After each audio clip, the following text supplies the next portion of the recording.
Hello and welcome to the Coon Hunting University podcast. This is your host, Tyler Duncan, and like always, class is in session.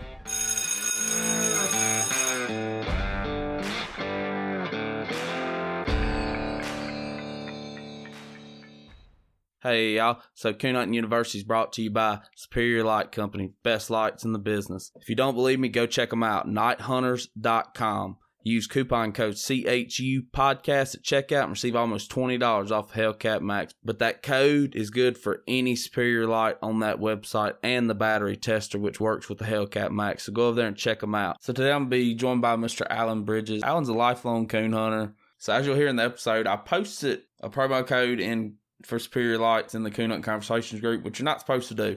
When I did, Alan messaged me, and the word that I was looking for is he didn't come at me aggressively. He come at me in a very civil manner, a very communicating, welcoming manner, and said, hey, man, look, we can't do that here. I do enjoy the podcast. And I was like, yeah, hey, I completely understand.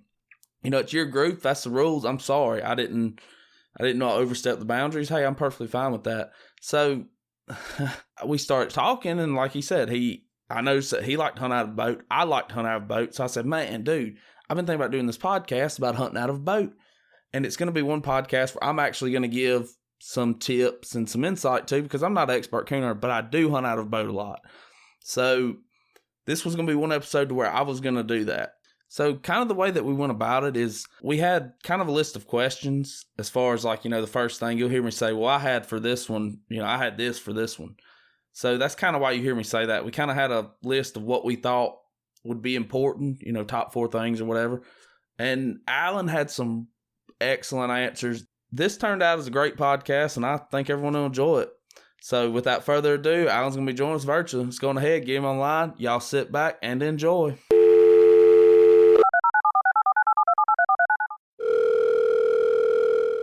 So, Mr. Allen, if you could, please tell me a little bit about yourself.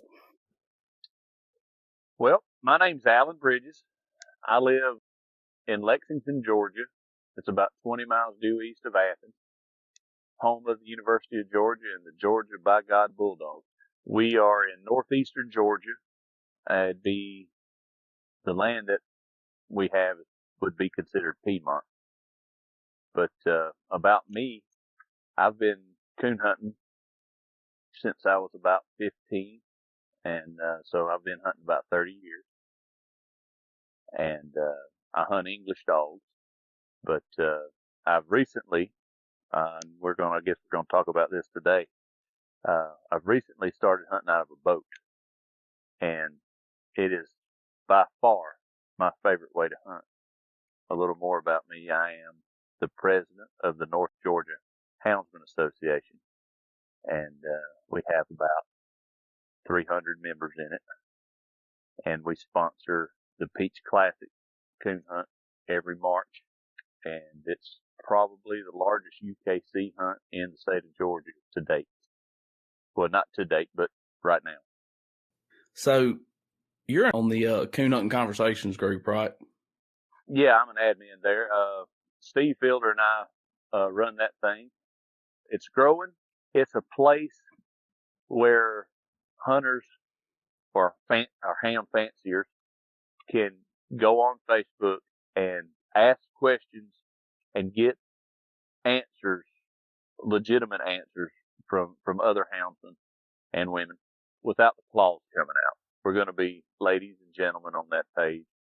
We don't allow any kind of, I guess the word I'm looking for is vitriol. We're not going to allow anybody to be ugly to one another there.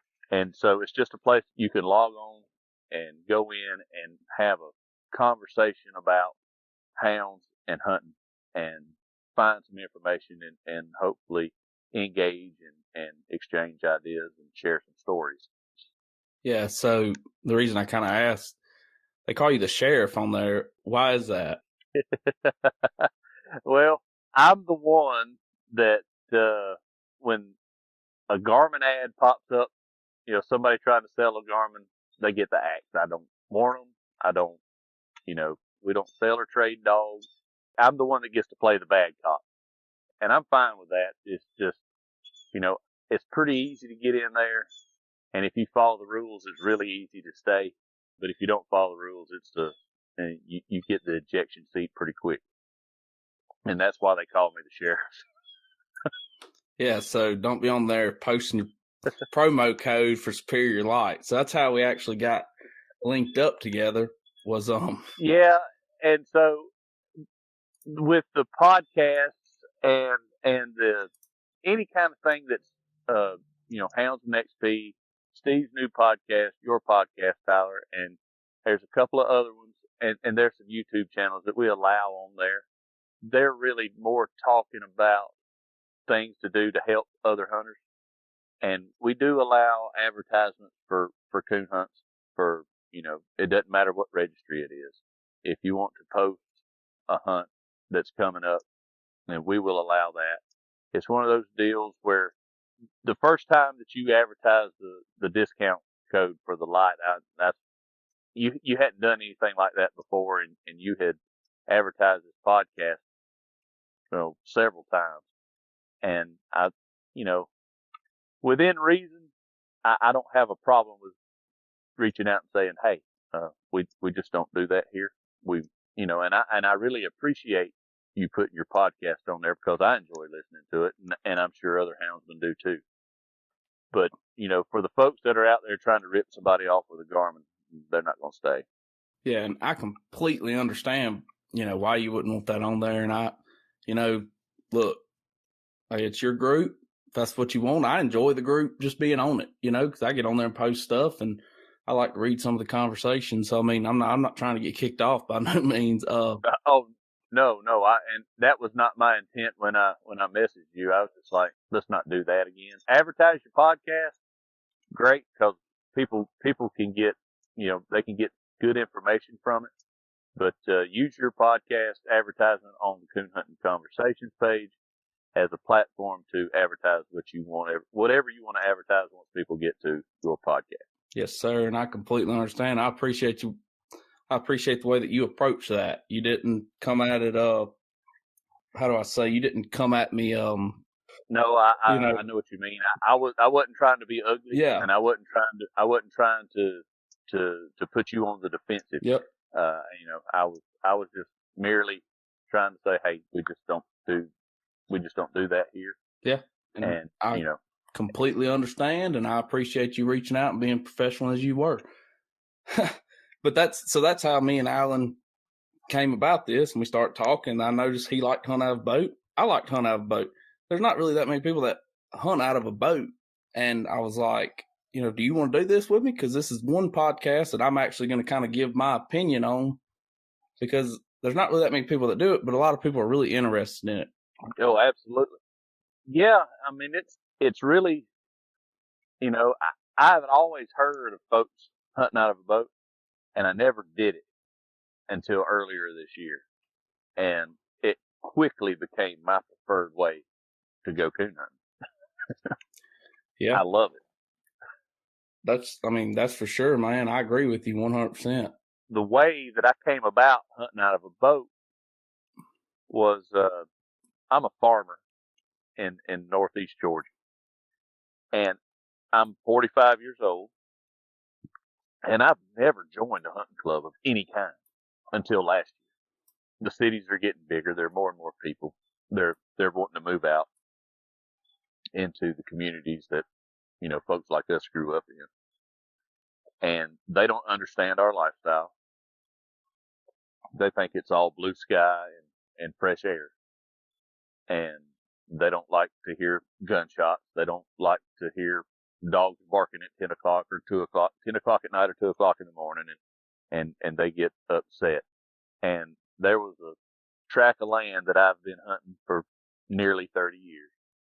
And we always called it the honey hole. You could go in there on any given night and see 10 or 12. Either sitting up. I never treed that many in there because I just, it was probably 200 acres of land, and once the dogs get going through there, they won't stay on the property long enough. But the way it was laid out, you could, I've hunted a 2-hour cast over there many, many times, and I lost that lease on that land just due to, I want to call it urban sprawl. And so that kind of left me looking for places to go. I mean, I've got plenty of private land to still hunt, but that was my favorite place that I've ever coon hunted. It's almost like Indiana hunting in Georgia. And I put a lot of effort into making it that way. So when I lost that property to hunt, I went to looking for other places to hunt, and lo and behold, I realized that there were thousands of acres in my state of public land that you can go hunt on. But a lot of it you can't drive to. So I got to looking for a boat to get there. And I got one, and man, since this past spring, I probably hunt public land 90% of the time and private land 10% of the time. Yeah, and so I'll talk about, why I hunt out of a boat. It's different than why you do. I mean, we have, where I live now, we're extremely fortunate to have the amount of land that we do. Public land, you got the DeSoto National Forest, you got Red Creek WMA, Leaf River WMA, Pascagoula River WMA, just to name a few. I mean, so you have plenty of land to hunt, but it's not always the best. So when me and my wife moved down here, I was like, man, I'm going to be walking in thickets all the time, the DeSoto National. Well, I found out this WMA not far from the house, there's a section of it that you can't access. It's like 20,000 acres of river bottom that comes into an island. A creek's on one side and then big rivers on the other side. Well, people actually... Yeah, you showed me the satellite image of it. So a lot of people run deer dogs on there. What they do, they actually have a barge tied up at the boat landing, and they'll float their four-wheelers across. It has trails on it once you get over there to it. You got to have a boat to get to it. Well, nobody ever really coon hunts over there. So I figured out, man, I'll just load this dog up and we're going to go hunting. So I had a nitro bass boat before we moved down here, and I had a duck boat, but I had sold it, and I said, you know what, I need to trade this nitro in. I don't have anywhere to keep it, so I'm buying me an aluminum boat. So, and I guess that's why I hunt out of a boat, just to get to better hunting. We have plenty of hunting. It's not always the best, but we're fortunate in that aspect to be able to have places to hunt, because I know it's a big problem for a lot of people. Oh, yes. I mean, our sport is suffering from lack of access. Like I said, that there's more and more people moving out farther and farther from the town. And I've said this several times on a couple of different podcasts. In the mid-90s, when I was in high school, I could go to the end of my driveway, and I could, if you were looking at a map, you could draw a circle all the way around out 5 miles. And I could go hunting for every night for a month and make 3 or 4 drops a night and never turn loose in the same place twice and never be more than 5 miles from my house. Can't do that now. And it was all private land. Yeah. And that's a shame, man. It really is. It's killing the sport, like you said.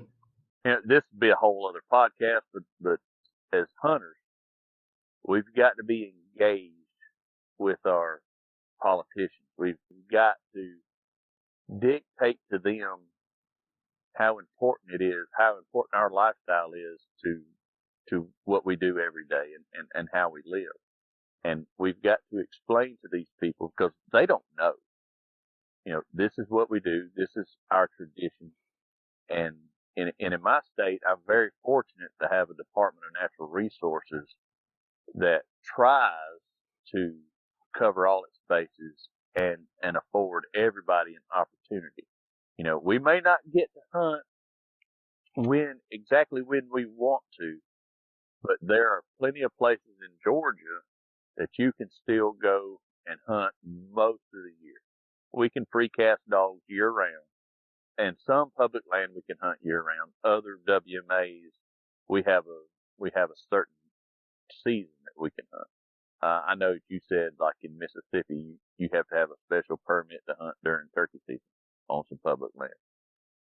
We get August the 1st to March 19th, I think, this coming year, to hunt on public land as far as state managed land. There's some federally managed land that you can't go on, and there's some other federally managed land that you can hunt 365 days a year. Yeah, I know. Like here, like you're talking about the national forest, actual national forest, federal, not the WMAs. You can hunt it year round, doesn't matter. But you go over, like I used to duck hunt a lot, and we duck hunt on the Mississippi River at St. Catherine's Refuge. Well, that's a national wildlife refuge. It's federally owned, and dude, it is loaded with coons, and you can only coon hunt it for 28 days, February 1st to February 28th, and that is crazy to me. I mean, we've got some spots like that it's archery deer hunting only. Yeah. And then when deer season's over, you can hunt that land. You got about 6 weeks you can hunt it. And when you go in there, you can't take a rifle. You have to hunt with a shot, and nothing larger than number 4 shot, because if you had buckshot in there, they're afraid you're going to take a deer at night. But that particular spot that I'm talking about, it's loaded with raccoons. I mean, it is loaded. Yeah, and most places like that are. And so I took several. I mean, I don't kill a whole lot of raccoons during my hunting season. I have to work to find somebody to use them. My wife would rather go hungry than eat a raccoon, and the hides are not worth anything. So I feel you there. Personally, I enjoy eating them. They're pretty good to me. But I don't think that I'm gonna kill one, clean one, cook one, and then eat the whole thing by myself. It would take several meals to do that. Yeah. And even though I like them, I do prefer a ribeye. Yeah, I feel you there. So let's talk about our setups. What type of boats that we have. So what do you have? I've got a 16-foot Carolina skiff. It's a fiberglass boat. It's got a 40-horse Honda 4-stroke motor on it. I've got a 55-pound thrust Minn Kota iPilot trolling motor. And the reason I put that on there is so I could stand at the console and run the motor with a remote control. It's real quiet. The outboard's real quiet too. If you are in gear and at idle and just moving along real slow, you can hear the dogs work over the engine. If they're not in there, a mile, half a mile, 3/4 of a mile away from you. It's real quiet. And since I was a teenager, I always wanted a skiff, and I found one that suited me and in the price range that I wanted to pay for it. And the reason I wanted a skiff is because it'll get in real skinny water. And what I mean by that, I think I can be floating in about 8 inches of water. I use that, but that's how my setup is. And when I take my dogs out on it, I don't put any dog boxes or anything on. There's just not enough room on that boat. But my dogs handle really well. And a lot of times, if it's me and my dog, the dog will be sitting on the seat behind the console with me. And, I'll just ease along the bank. And if they wind one, I'll just, beach the boat, tell them to go on, and they'll jump off the seat and go hunting. I have put a kennel on there before, and it just takes up so much room. The difference for me hunting out of a boat versus hunting out of a side by side is when you're on the water, you become extremely aware of the dry place that you have versus the wet place that's out there. And you become extremely aware of how much room you don't have that you're used to having when you're hunting on dry land. And so when I say that, if you put a kennel on my boat, then you can't move around hardly at all. It's in the way. And so we take the leash and we leash him up. I usually hunt with a friend of mine because I don't like to go to the water by myself. It's dangerous. But I'll leash him up to my console, and my buddy will usually sit in front of it, and hold his dog. And, 2 people and 2 dogs, that boat does really well. I have put 4 people and 3 dogs on the boat, and it worked just fine. It's probably a little more weight than I was comfortable with in terms of getting through the water. I don't think that boat, well, the boat is rated for the weight that I had on it, but it just didn't, it was, when we were changing places, instead of getting over there at 18 or 20 miles an hour, we were getting over there at 8 or 10. And when you hunt out of a boat, you become very aware of how much things weigh. Your space is limited, and pay a lot more attention to the weight of what everything weighs. Yeah, I agree with that. So with my setup, see, you got a fiberglass boat. If you had a fiberglass boat where I hunt at, you would sink pretty quick, because I'm hunting in you hunt in a lake, right? I'll hunt lakes, rivers. Okay. But I'm not gonna get in some, I don't know, I guess you'd call them bayous there.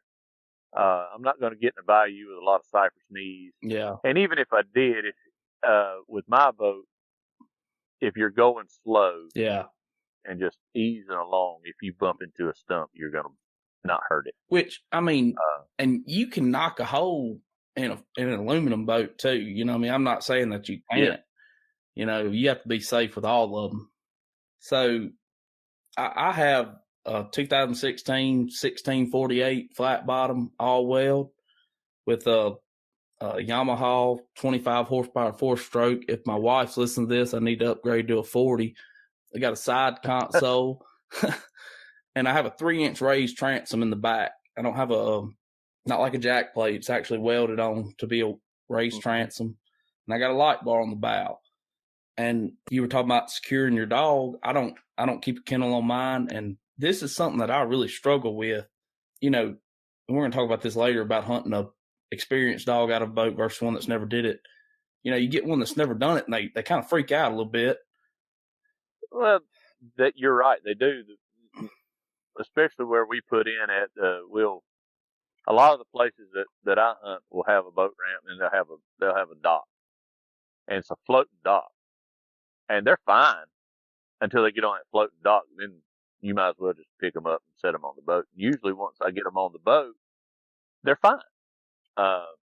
And it takes it doesn't matter if they're, a young dog that's going hunting good or an experienced dog. If they've never been on a boat, that first 10 or 15 minutes, they're kind of wondering, what are you doing to me? And then they realize, man, this is pretty fun. So, I've, until last spring, none of my dogs had been on a boat. And now every dog that I take, they love it. It took almost no time to get them used to it. 9-year-old dogs, 2-year-old dogs, it didn't matter. Once they got that whiff of a raccoon, 30 feet from the bank, they didn't care. And, I just cut the motor, put it in neutral, and, man, they'll swim to the bank. But, yeah, I'm being 20 feet of water, 2 feet of water, they don't care. They're going.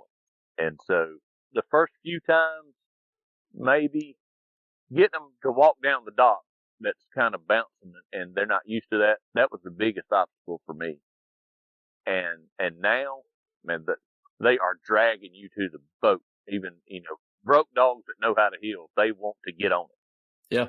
And I don't know for sure, but I'm pretty positive your boat's probably more stable in the water, being it's fiberglass, of course. Well, it is pretty stable, but I'm a big guy. I'm about 6'2", about 250, and I can get on the edge right there, and I get off. That gunnel's getting real close to getting wet. Yeah. So, but I hadn't had that happen. You just got to be careful.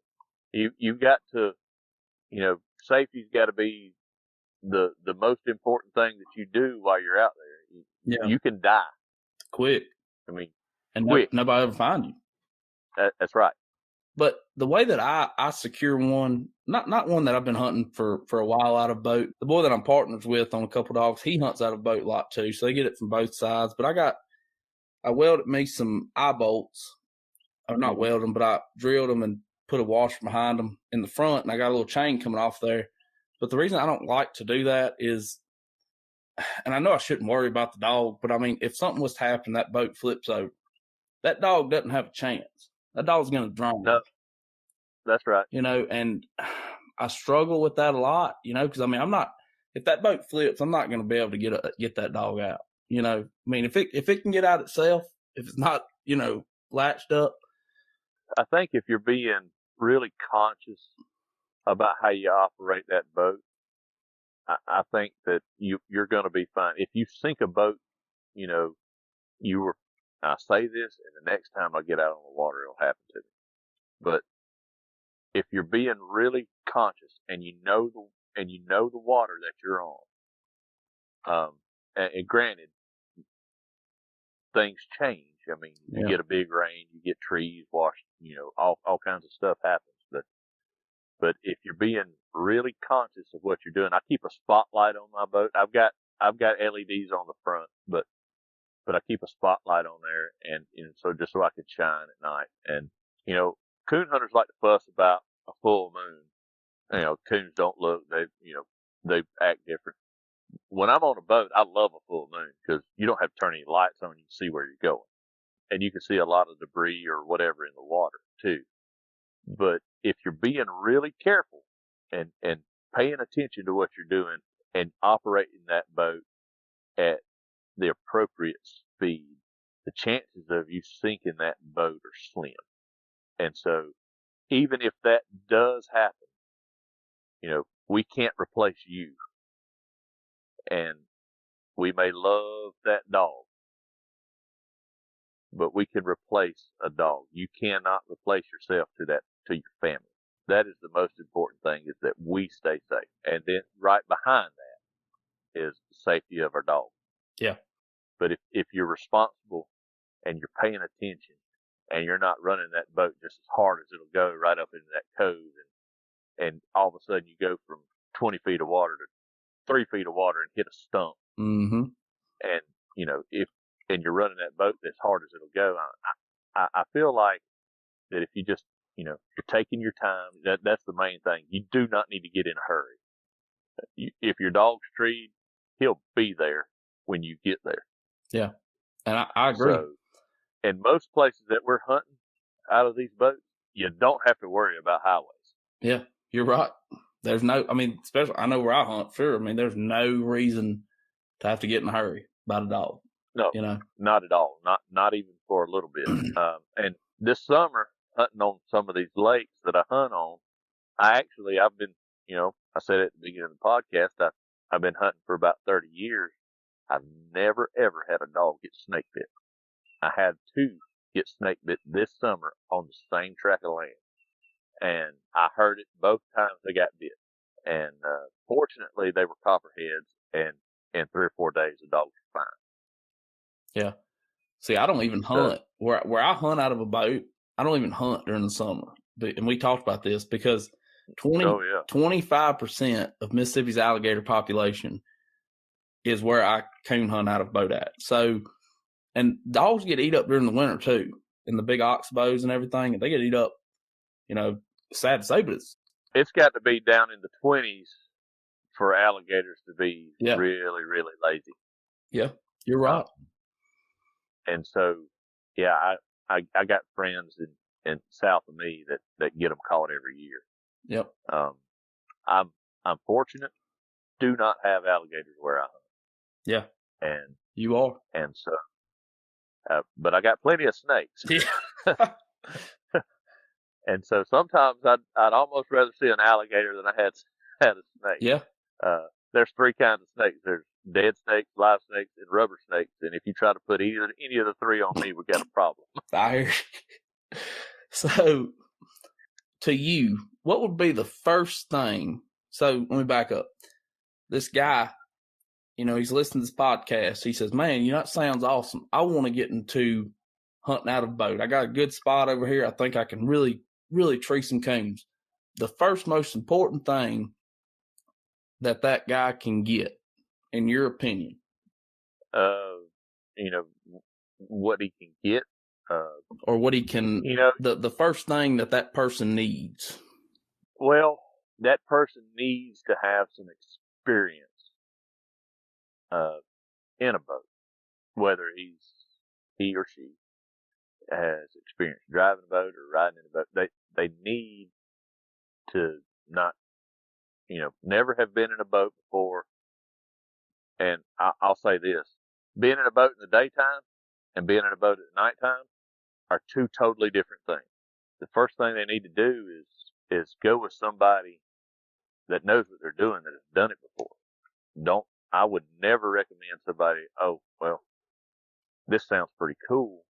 I'm going to go get my buddy's boat over there, and we're going to go to the river. We're going to go to the lake, and we're going to go to this spot over here, and we're going to go hunting. That's the recipe for disaster if they don't know what they're doing. This is the first boat that I've ever bought, but I've been on the water a lot over my lifetime. I mean, I should have been born with web feet. Get some experience, get it under your belt. This is something that's super fun, but can also be, if you're not careful, super dangerous. And so my recommendation, the first thing they need to get is some experience with somebody that knows what they're doing. Yeah. And I completely 100% agree with what you just said. And I actually didn't have that for my answer. And you knocked that out the park, because that to me, that is the most important thing. And you're like me, I grew up on a boat.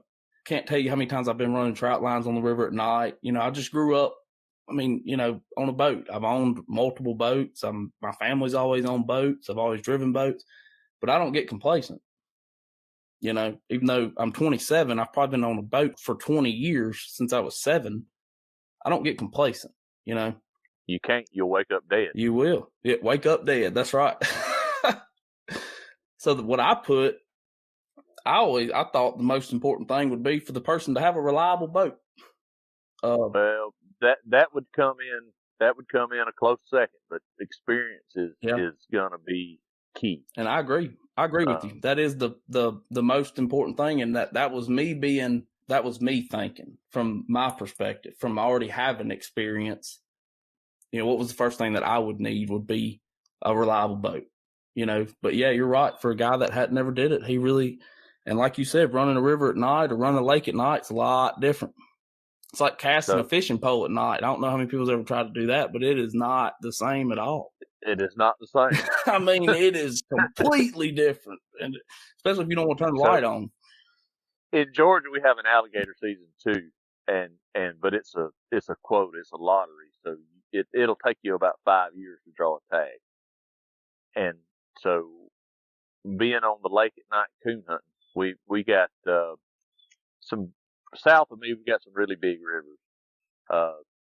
The river that we went hunting on for alligators was the Altamaha, and it's probably about 300 yards wide. I don't even know how deep it was, but that river was full. It was just below flood stage when we got a chance to go, and when the water's up, the alligators are pretty well dispersed. But that totally different experience than what you would get from hunting on a lake. Yeah, and I hunt. I'll be the first one to admit I hunt on the creek side by myself, which the creek's small.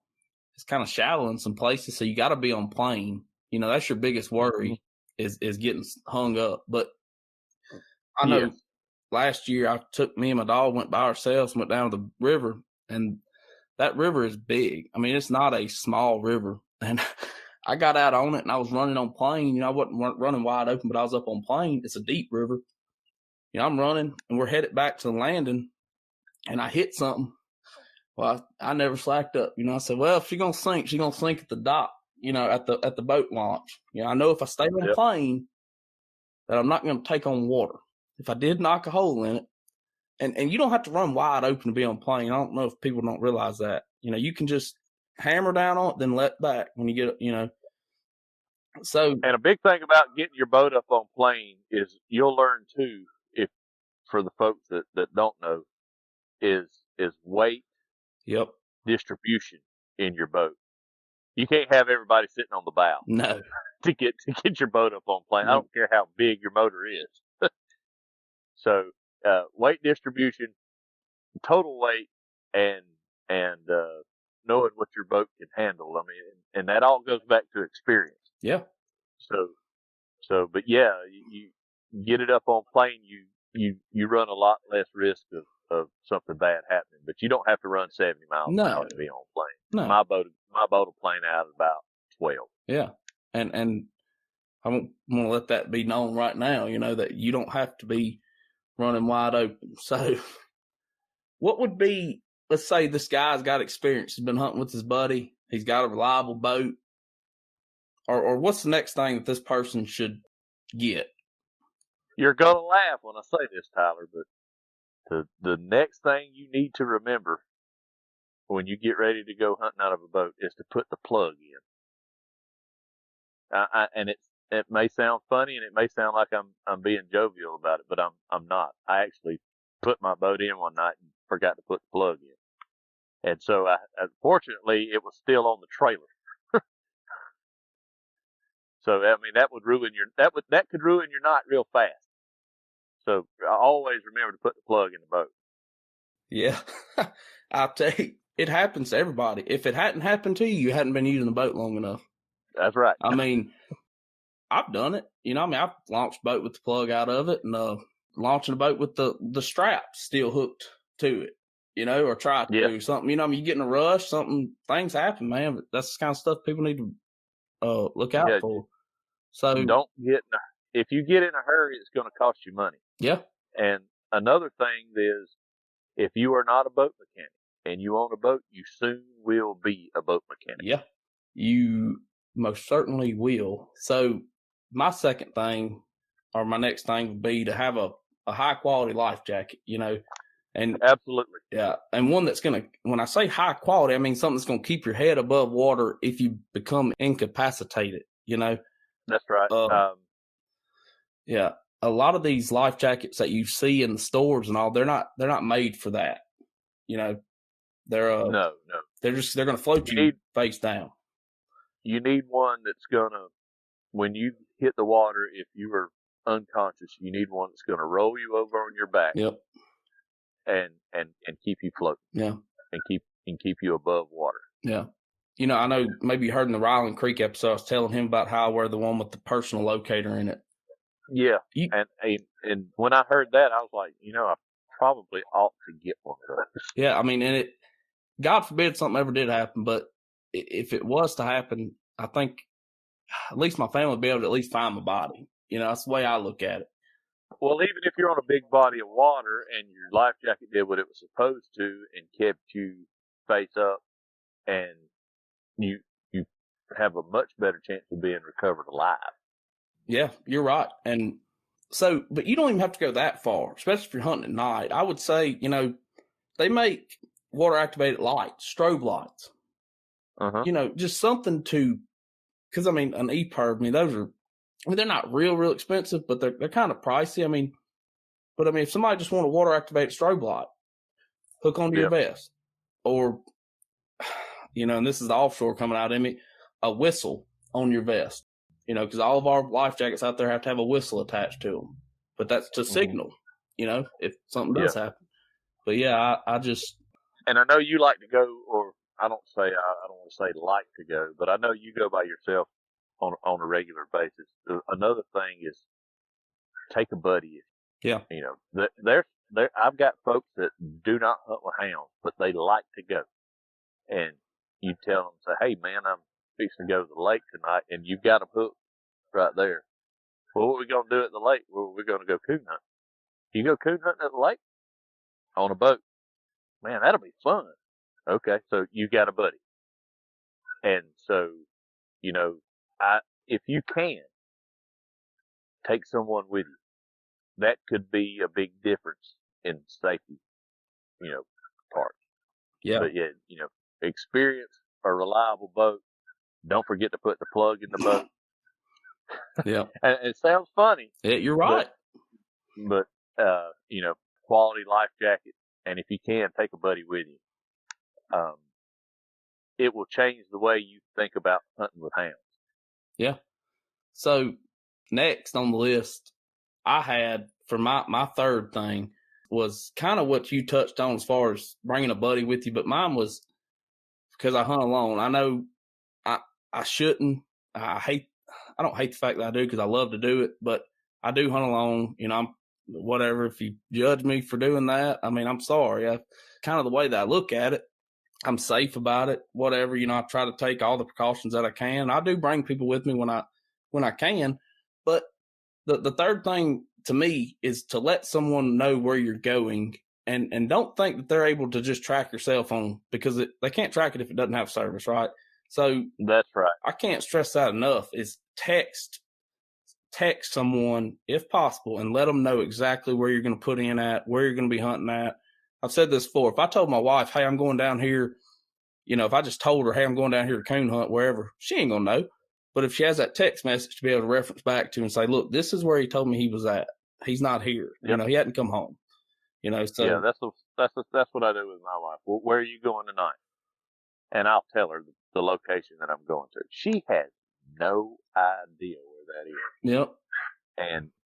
But she also knows that even though she doesn't know where it is, she can tell someone that that's what I told her I was going to do, and someone can find it. Yeah. And so what would you say? What's your third thing? Now we're getting to the point where we're splitting hairs a little bit. So we got experience, we got a reliable boat, we got the plug in the boat, we got a good life jacket, and we've told someone where we're going. We've got a buddy, and we've told someone where we're going. The next thing I think that you need to do is go to a place where you have an opportunity to tree coon. There are places that I can take you tonight that we will have zero chance of catching any game.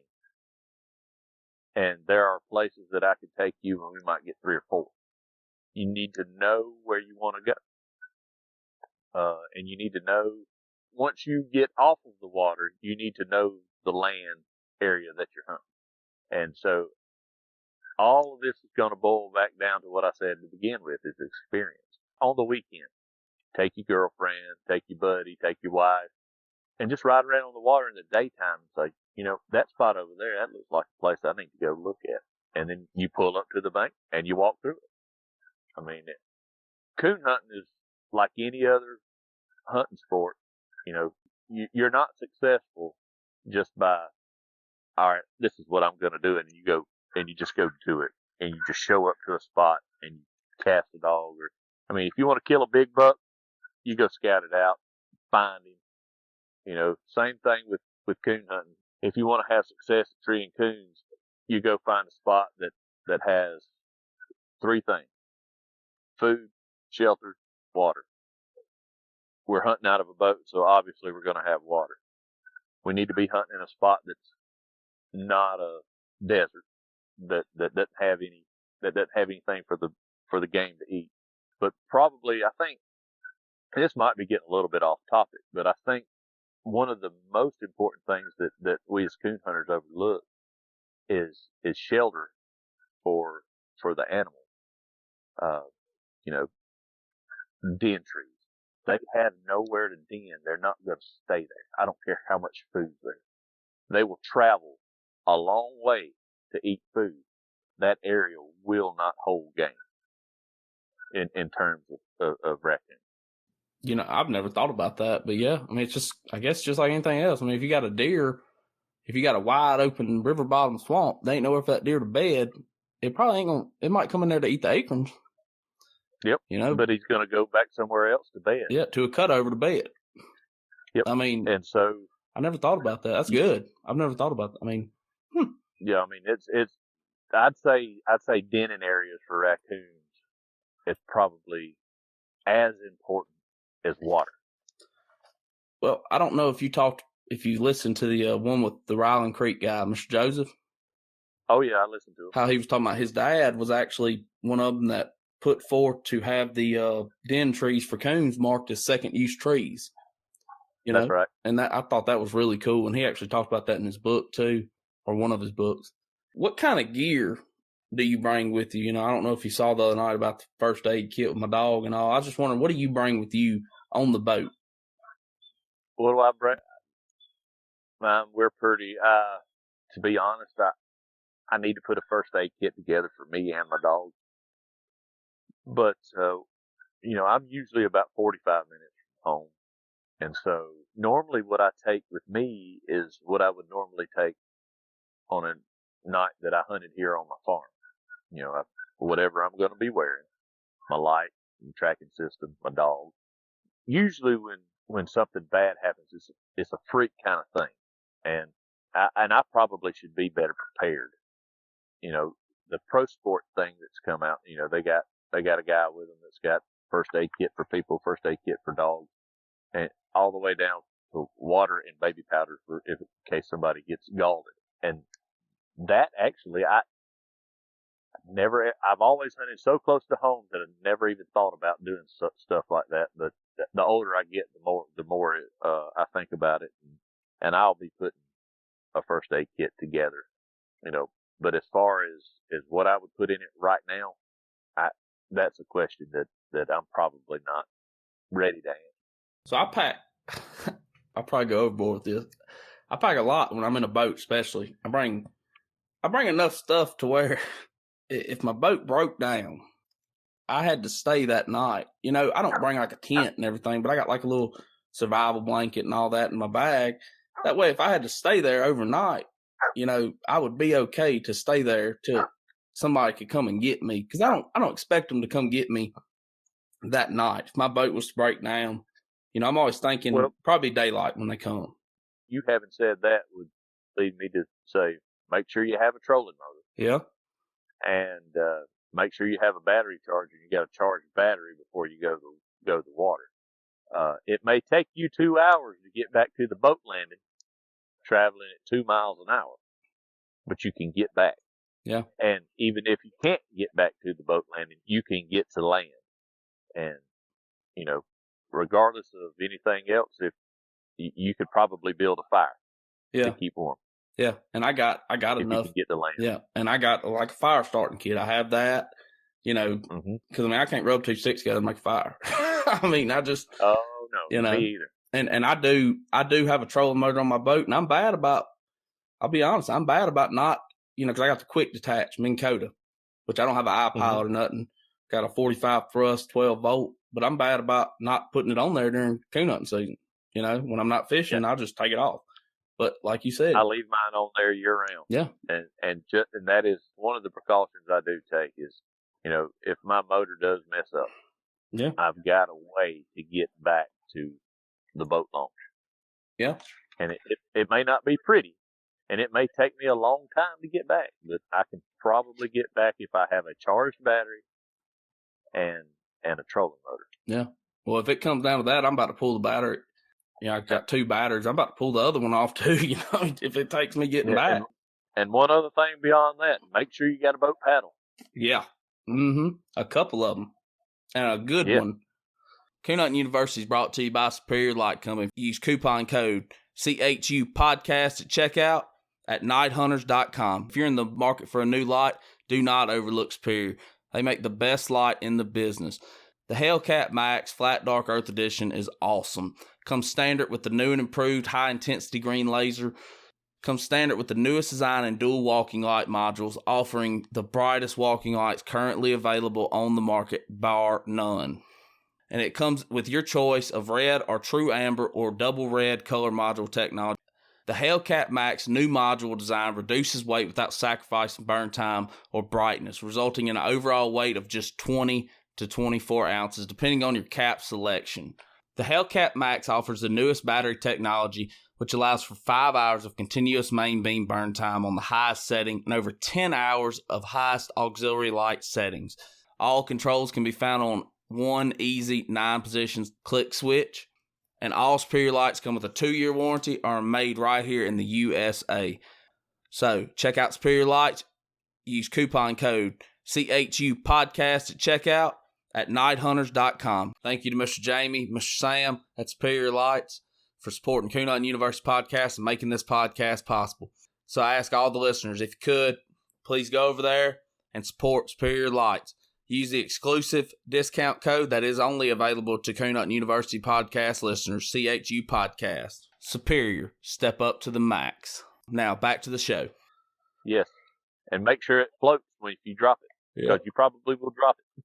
Yeah, a good paddle. I mean, a lot of paddles, I'm bad about. I got a collapsible paddles, which, they would work. They're not as good as having a wooden paddle. It's hard to store a wooden paddle. But it's, it's back to that thing. I mean, you got to be prepared for that kind of stuff. I mean, I feel like, you do, at least. And and a fire extinguisher. You got to have a fire extinguisher on your.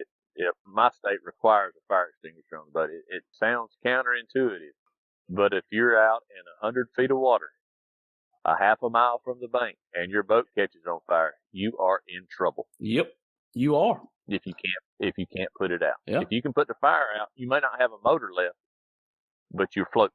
Yeah, and I don't know about y'all, we have to have an air horn with us. No, we don't have to have an air horn. Yeah, we do. In Mississippi, you have to have an air horn. And you have to have a throwable PFD as well as your life jackets. No, we don't have to have those here. Okay. We just got to have a life jacket for every person that's on your boat. Okay. And a fire extinguisher. And a fire extinguisher. Yeah. Okay. That's interesting. If you get pulled, if the game warden stops you out on the lake or on the river, and you don't have a fire extinguisher, you are getting a ticket. Yeah. And it don't matter if you're breaking any laws or not. If you don't have a fire extinguisher, he's going to write you a ticket. And I promise you, the fire extinguisher is going to be cheaper than the ticket. Oh, yeah. For sure. They like to get their money. So, I don't know. Have you ever hunted with a tiller handle? Yes. Okay. I got a friend that's got a tiller handle boat. So we both have side consoles. Or yours a center console or side console? Mine's a center. Okay.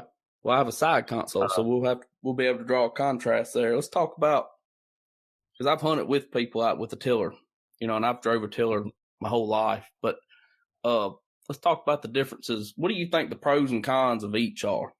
The pros for the tiller steer is going to be there's more room in your boat. And one of the things that I was talking about earlier was, you have limited space. The cons for a tiller steer is, as long as you're driving, you are constantly holding pressure with your arm. Your arm's going to get tired. It's generally made for you to use one arm to drive that boat with. And that would be the biggest con for a tiller steer is it's just wear and tear on you. In terms of a side console, you don't have as much room as you do with a tiller steer, but there's still more room for you to use than it would be for a center console. And right now I've got a center console, and having said all that, I'm having a hard time coming up with some pros for a center console boat, other than you're going to be standing up while you're driving most of the time with a center console. And so your line of sight would probably be a little better, but it's going to be the most restrictive in terms of space in your boat, because that console in the middle it just stops everything up in terms of getting around on there and what you can put on there. Well, a pro for me for a center console, and you can correct me if I'm wrong, would be back to weight distribution. Yep, weight distribution. You're not sitting on the side of the boat; you're sitting in the middle of the boat. Yeah. Weight distribution would be a big thing. Well, but I would give up a little bit of weight distribution for a little bit more room. Yeah, and I could see.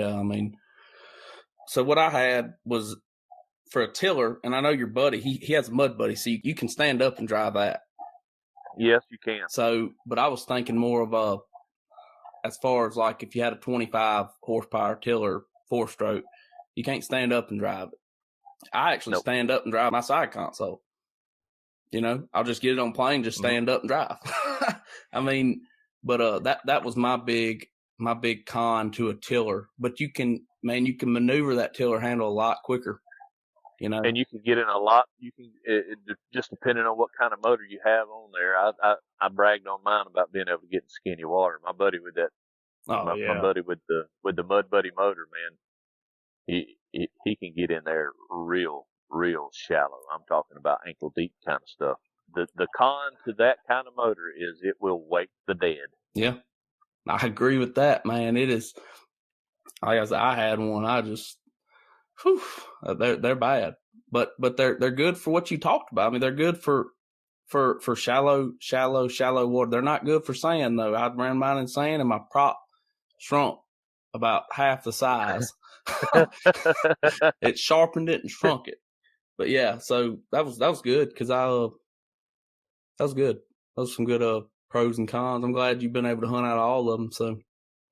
So yeah, I wish I had done this 20 years ago. Yeah, I feel you. It's awesome. So, and we're gonna get into more of the coon hunting aspect now. So, okay, how do you approach turning your dogs loose? As far as, do you let them wind, or do you just always free cast them? What do you do? Well, it depends on how well I know the area. If I know the area pretty well and I know what kind of terrain is inland from where I'm floating, I may cast them. But most of the time, my dogs are winding type hounds anyway. Most of the time when I turn them loose, I'd say 7 out of 10 times they're striking from the boat. And a lot of times when they do that, you cut them and you may be 30, 50 feet off the bank. They swim to the bank and it won't be long and they're treed. And the cool thing about that is many times after they've winded that coon, struck out of the boat, and I've cut them loose, I've gone down the edge of the lake or river 200 or 300, 400 yards, and I pull into the bank, and I've got a 50-foot walk. Other times, I have free cast those dogs, and I drive around, and I'm lucky to get, 3/4 of a mile from them. But if I know the area when I do that, I don't mind walking that far if the terrain's good. And I'm not about to walk 3/4 of a mile through briar patches and clear cuts and all that stuff to go to a dog treat with a coon if I don't have to. A lot of the land that I hunt, especially the state managed land, they will have roads through there. And if another thing that would be really important to anybody wanting to hunt out of a boat would be an app on your cell phone that's got, I don't want to advertise for anybody, but no, you're good. I mean, you're good. On X, I actually on X, yeah, Hunt Stand, yeah, something like that. I use Hunt Stand 'cause that's what our hunting club uses for our. But I mean, yeah, On X is great. Like, you good. You can advertise. I don't. And so they'll show that either one of those particular apps will show where there may be roads and they're not paved roads, obviously. They're probably gravel roads, especially in state managed land. And, you can pull up to the bank and you might have a 50 or 100 yard walk to that road. And then once you get to that road, you can really cover some ground and get in there to recover your dog. So the Maggie, the female that I'm hunting right now, I call myself campaigning her. I put her in 5 casts, won all 5 of them, and got her made her night champion and qualified for the tournament of champions. And she's the only dog. I've been doing this a long time, and she's the only dog I've ever done that with. I got real lucky with her. She's a nice dog, but I got real lucky with her. The other night, we just free cast her, and she went 1.25 miles from where I turned her loose. And we probably had, I was probably able to get 3/4 of a mile from her, but once I beached the boat, I walked up the hill probably 200 yards, and then there was a gravel road that you could have drove a F-350 dually down, real clean, flat. And we walked in there as far as we could on the road, and then when we got over to where she was at, it looked like somebody had taken a stump grinder and cleared a path to the tree that she was on. And so it was beautiful walking, beautiful area. And so it took us probably 45 minutes round trip, walking in there to her, finding the coon, and then walking back to the boat. And, something like that I don't mind, at all. In fact, I probably need the exercise, but, just to free cast a dog into something that you hadn't ever been into, I advise against it, because you never know. That dog's gonna go where the game is if they're worth their salt, but there might be some issues that you don't need to put yourself through if you can help it. Yeah, and I completely agree. And as far as, not wanting to talk about anything because I advertise, man, I'm not like that. I can tell you, I don't, I want to really help people and give them good information. And if it takes plugging up another company that doesn't pay to be on here, well, that's what it takes. It's just the way that I look at it. Well, I use Onyx. Mm-hmm. I've got a little bit of experience with Hunt Stand, but I use Onyx. It does everything that I need it to do. Yeah. And so, it's a great app. It's free. You can pay a subscription for it, and it gives you some more stuff. But I pay the subscription. Yeah. But it's worth every penny. And I even use it on the boat in the lake. It tells me where I'm at. Or boat. I use it on the river. It shows me where I'm at. It shows me whatever's around me, and it's probably cheaper than buying the Navionics for my depth finder. Oh yeah, for sure. I mean, there's no doubt about that. So you were talking about turning loose, and I don't ever, and I don't know why, I just never, and I'm not opposed to it, but I never turn my dog out on a winding coon. It's something about it. I just don't do it. I've had them wind them out the boat, and I just keep going. So I kind of developed this approach to it. You're talking about free casting and having to walk a lot. And I know what I do is a little bit different than what you do, because I'm hunting out of a lot of rivers and rivers and creeks. You're hunting more out of the lakes and the occasional river. So first thing that I look for when a place to turn out is I get on that Onyx app or I get on Hunt Stand, and I look at that creek. I look at it on there or that river. What I want to do is I want to find a place to turn loose where the bank isn't steep. Because on the rivers, the banks are ridiculously steep. And I also don't want to turn loose in the middle of a sandbar, because you got to have a super long rope to be able to tie that boat off to even be able to cast on that sandbar. So once I'm, found a good spot or whatever. So I'll post a picture of what I do on Facebook after we get done with this, because it's kind of hard to picture it in your head. So I'll use that satellite map. So say I'm going to hunt the east side of a river. I want to turn that dog loose in a place that the river bends to the west and cast the dog parallel with the waterway. And I found that gives the dog sufficient woods to hunt. And if the dog trees, I'm not going to say that it always strikes, within that bend.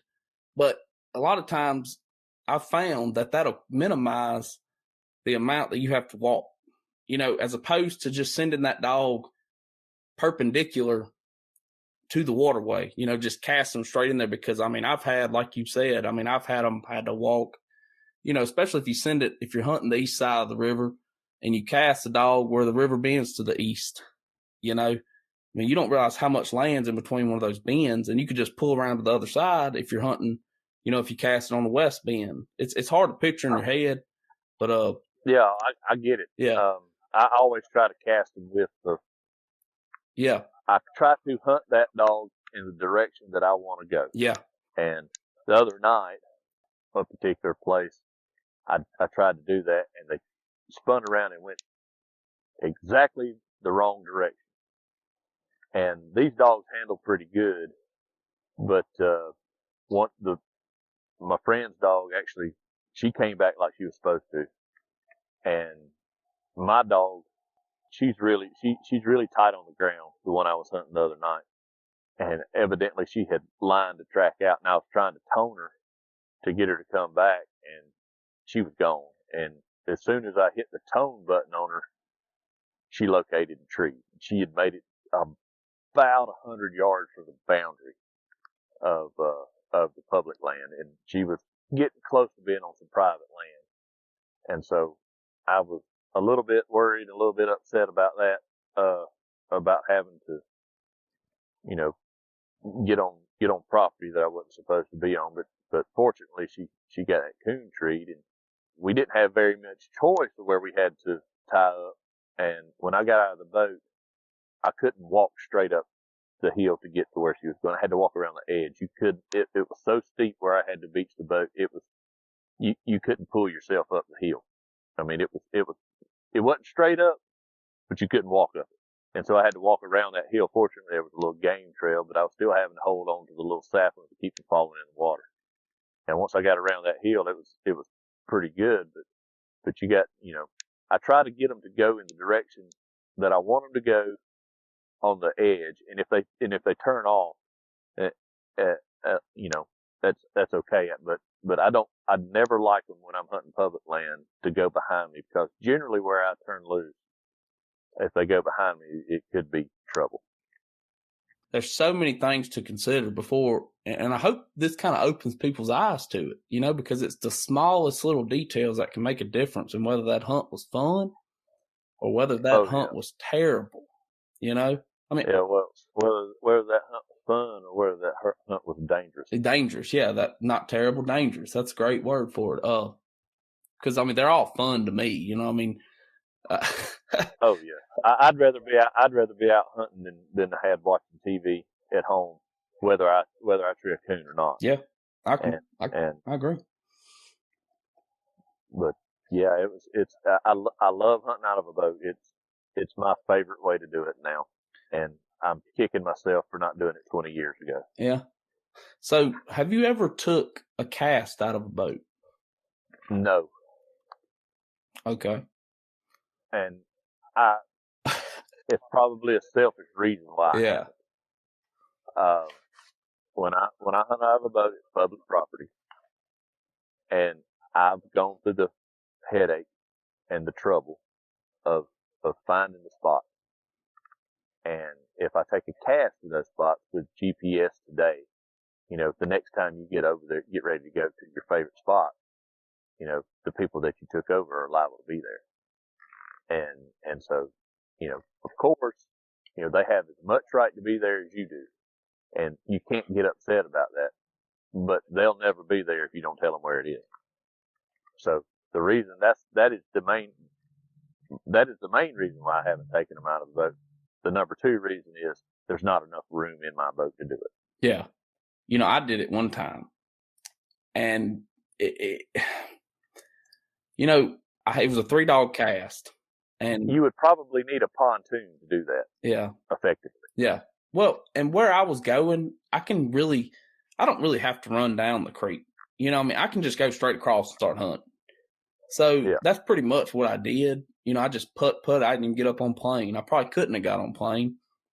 I just barely went across, made sure everybody had their life jackets on, and we had a great time. But, I come to find that, everybody has to agree to do it.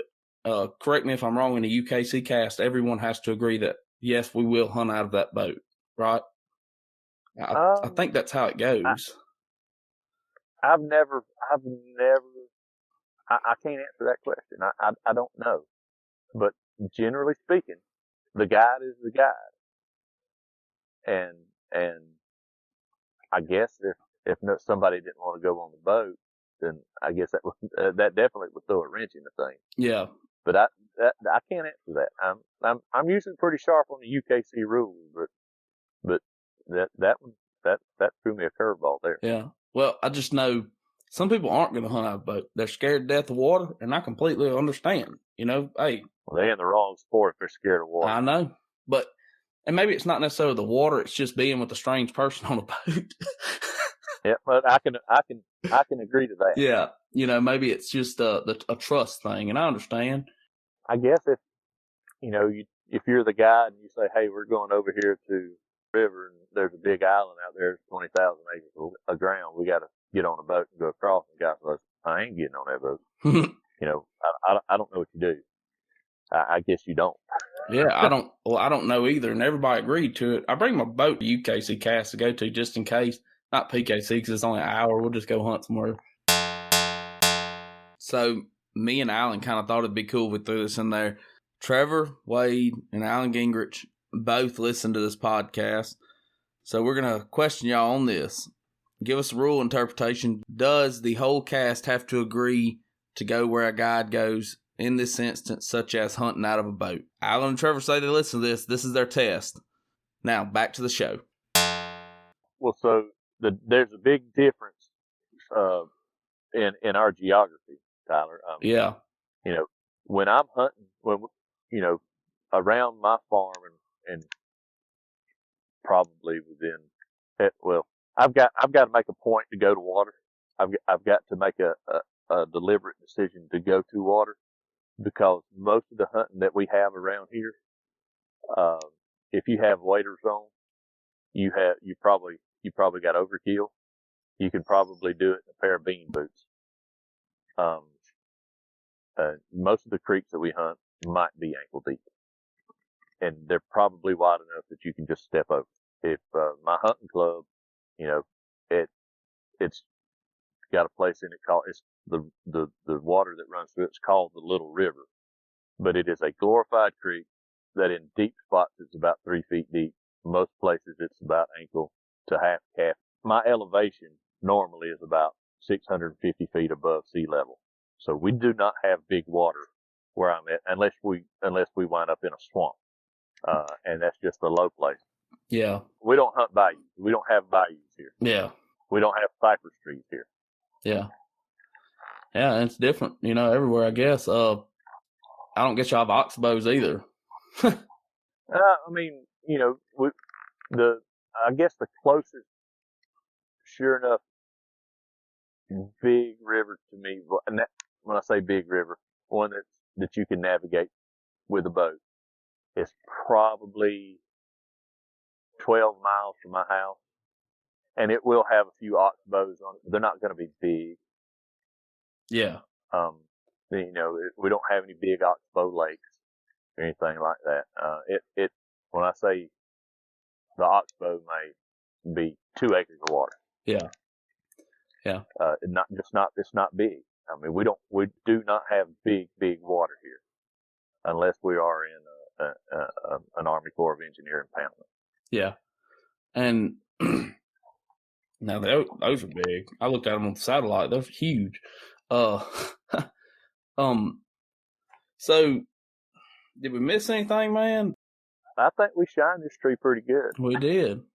You got anything else you'd like to add? Anybody like to shout out? No, Tyler, I really appreciate you having me on, and I really do enjoy your podcast. It's still kind of new, and I'm honored to be on it. And you've had some really good podcasts so far, and I'm just happy that you invited me to be on and I could chip in. Yeah, well, I'm glad you came on, man. I think it was awesome. I'm sorry it ran so long. I guess the listeners probably going to like it because one of the things I get is some of them aren't long enough, but this one. I've listened to a lot of podcasts. I've never heard anybody talk about hunting out of a boat. Nope, I hadn't. And it's really interesting. I think I hope we covered it good enough. I mean, I don't, you never know, but I think people like it. If folks have questions and they contact you, I'll be happy to do another one about it. Yeah, me too. And we can go more in depth. People really do want to hear more about it. Because we just scratched the surface, really. I mean, this, we kind of breezed through it, but I mean, I was worried that this wasn't going to take long enough. I thought it was going to be over in about 15 or 20 minutes. I did too. I was like, man, I need to talk at the beginning of it so we can get a little bit longer. But man, we covered a lot of stuff. We're about an hour and a half in. We are. But man, like I said, Alan, I do appreciate you coming on here, buddy. And thank you so much, man. Oh yeah, I really enjoyed it, Tyler. Thank you for having me. Yes, sir. You have a good day. All right, you too. Bye. Bye.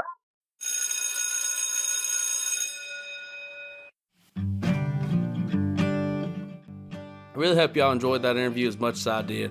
If you like what you heard here, go on over to Facebook, give us a like at Coon Hunting U. Also, go to Apple Podcasts, leave us a rating and a review. It really helps us out. And remember, if you need a new hunting light, do not overlook Superior. They make an awesome light, best customer service in the business. Man, their walking light and double red is the brightest I've ever seen. Use coupon code CHU podcast at checkout at nighthunters.com. You can find the link in the description box below this. Coon Hunting University is a product of Audio Hound Productions. Until next time, y'all have a wonderful day.